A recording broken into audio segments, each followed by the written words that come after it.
All right, so we had a super exciting day today. We were over at the BCBC location, Bud Clary Buying Center in Seattle, Tacoma, Auburn. And what you're going to see right now is that we were doing some training, and you're going to see one of the buyers do a phone call. So take a look at this. Stay with me the whole time because we're going to do some coaching through this that we did after it so you guys can see how you properly handle a phone call for acquisition.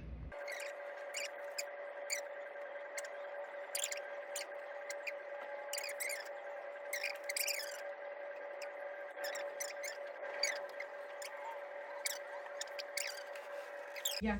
Yeah. If you are ready for my phone number right now, I can go ahead and pass that on to you.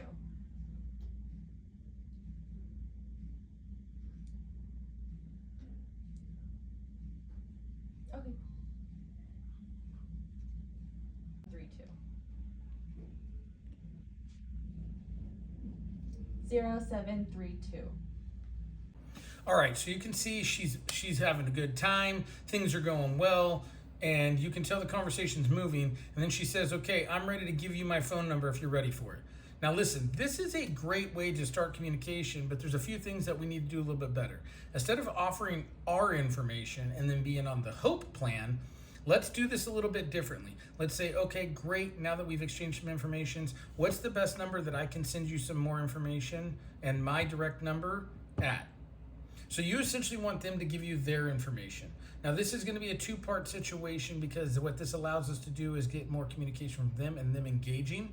But two is when they give you this phone number, this is a time where while we have them on the phone, we would want to send them a introduction video. We'd want to send them, hey, this is me, and introducing yourself so that we can see, and then letting them know, I've sent the text, did you receive it?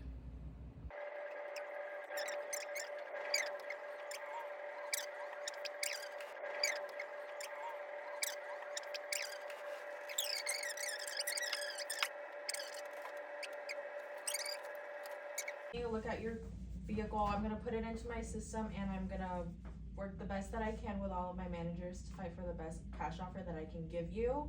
I did see that you were listing the vehicle for $9,999. Is that something that you're firm on?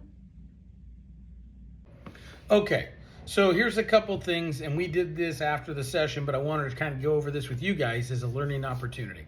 So the conversation's gone on, and you've seen that I've clipped some of this stuff out of there because I didn't want you guys to have to watch all the dead time that the guy's talking to her that we don't hear on the other side.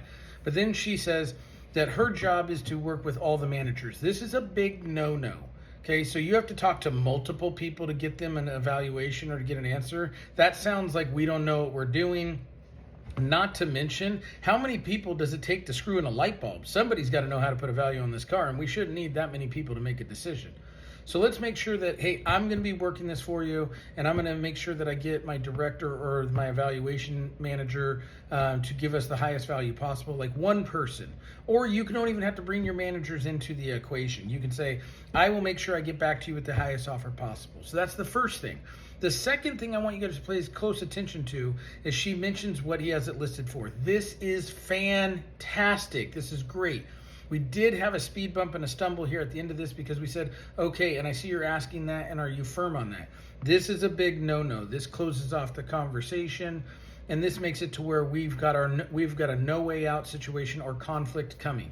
What we need to do and to have a better impact and a two-way communication street is, I see that you have it listed for $99.95. Is that something that is negotiable? Or, a better phrasing would be, are you negotiable on that number? So if he says no and say, okay, well, my job, now we can come back and say, I'm going to get you the highest offer possible.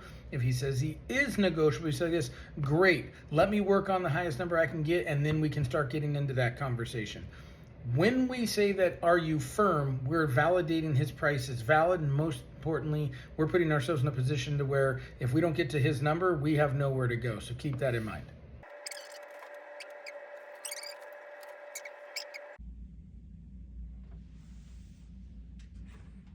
And how much miles total was on the vehicle again?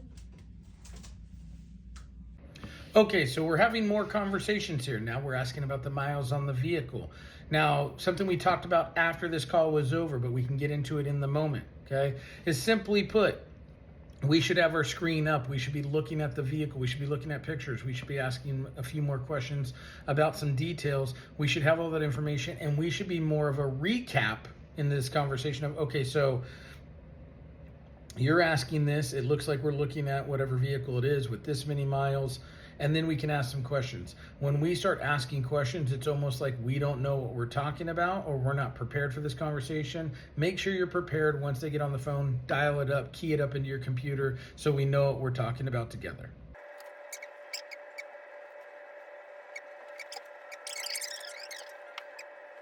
Be in Auburn tomorrow. Is there any way that we could possibly get you in at all so we can take a look in person? Or would you just much rather do this through the phone? Now, if I didn't tell you guys, this buyer has only been here for a couple weeks. They barely got through onboarding, and I'm telling you, they did such a phenomenal job. But here's another thing that we talked about, because when you train in the moment, not only do they retain it more, they can go back and we can look at this and we can actually see where we need to put these situations in and where we need to get better.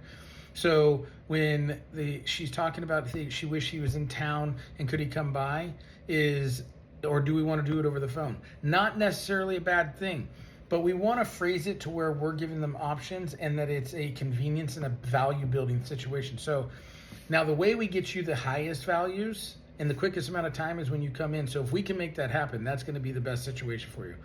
However, if that doesn't work for you, is there some other way we can make this happen? Like if I sent you a link, would that work for you? Or if I got some of the information and then you came in for an appointment? We want to make it to where there's a reason why if he comes in, it becomes more impactful. So just keep that in mind when we're talking to customers, that if we just say like, oh, do we want to do this online? Well, of course people are going to opt for that. So you're not giving a value of why they should come in or why they should do it online. Make sure we have a value proposition both sides. In that van, okay? Yeah, of course. Bye-bye. Now, as I told you, she's only been doing this a couple weeks. This is my first time on site with this particular location, and we did a coaching session. Now, right at the end, you heard her say she'll be waiting for those pictures in the VIN. Yet another key point right here, guys.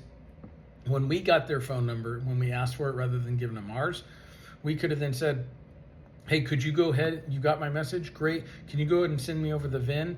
Right? What happens when we get all that information in there, right? And then we get back to them. Okay, it looks like we have some preliminary information. I'm going to get this in front of my bosses. I should have an offer back to you here shortly.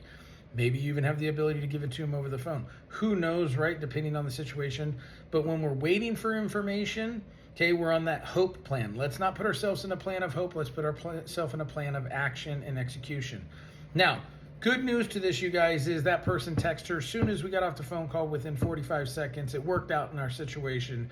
And he texted, they started having communication, and it does look like we have an appointment for tomorrow. But this is a learning situation so that we can make sure that we don't put ourselves in a position to where it might not have, right? Let's take control where we can.